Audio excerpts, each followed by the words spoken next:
එපුවන් ඔයාලට කොහොමද ඉතින් හැමෝම හොඳින් ඉන්නවා කියලා හිතනවා. මේ වීඩියෝ එක මම ගේන්නේ ඇත්තටම අපේ වැනිලා වගාව කොහොමද තියෙන්නේ කියලා ඔයාලට පෙන්වන්න.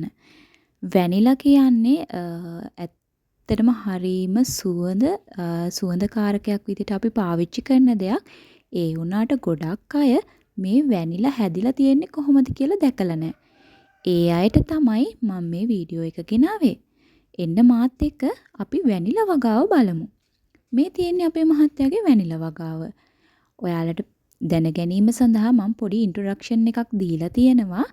ඇත්තටම වැනිලා වගාව කරන්න අපිට අපහසු නෑ. ඒ කියන්නේ වැනිලා වගාව කරන්න වෙනම කාලයක් අපිට අවශ්‍ය නෑ. වෙනම පොහොර අපිට අවශ්‍ය නෑ.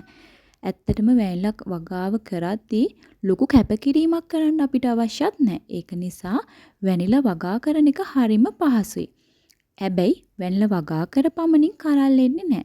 ඒකට හේතුවක් තමයි වැනිලා කියන්නේ ස්වභාවිකවම පරාගණය වෙලා කරල් නිෂ්පාදනය කරන ශාකයක් නෙමෙයි වැනිලා ශාකය. එතකොට අපිට සිද්ධ වෙනවා වැනිලා මල පරාගණය කරන්න.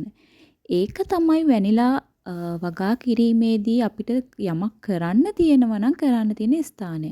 නැත්තම් වැනිලා වගා කරන්න පහසුයි. රසායනික පොහොර යොදන්න ඕනේ නැහැ. පුංචි ඉඩකින් වුණත් අපිට වැනිලා වගා කරන්න පුළුවන්. ඒත් මේ පුංචි කරලට තියෙන වටිනාකම ඔයාලා දන්නවද? මේ පුංචි කරලට ලොකු වටිනාකමක් තියෙනවා. ඇත්තටම වැනිලා කිලෝ එකක් විශාල මුදලකට විකුණන්න පුළුවන්. හැබැයි සාමාන්‍යයෙන් අපි මේ කඩල ඔයාලට පේන්නේ මේ වැනිලා කිලෝ එකක්. මේ වැනිලා කිලෝ එක අපිට පුළුවන් විකුණන්න 4000ක් 4000ට වැඩි ගානකට.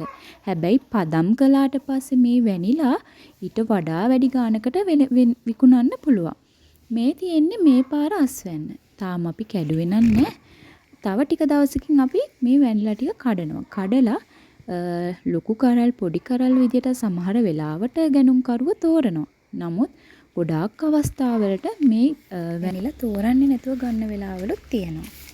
ගෙදරට වෙලා රැස්සාවක් කරන්න හිතන ඒ වගේම ගෙදර ඉඳන් මොනවා හරි ආදායමක් උපයන්න හිතන මගේ යාළුවෝ ඉන්නවනම් ඇත්තටම වැනිලා වගා කරන්න පටන් ගන්න. ඒක හොඳ ආදායම් මාර්ගයක් වේවි. විශේෂයෙන්ම මහන්සි නොවි Tamanට පුංචි කැපකිරීමක් විතරක් කරලා මේ වැනිලා අස්වැන්න ලබා ගන්න පුළුවන්. ඒක නිසා ඒ වගේ කැමති යාළුවෝ ඉන්නවනම් මට කමෙන්ට් එකක් දාන්න. ඔයාලගේ වටිනා අදහස් මට ගොඩක් වටිනවා. ඒ වගේම මගේ channel එක subscribe කරලා තියාගන්න කියලා තාදරෙන් ඉල්ලනවා. එහෙනම් මේ වගේ තවත් වීඩියෝ එකකින් හම්බ වෙනකන් ඔයාලා හැමෝටම සුබ දවසක්.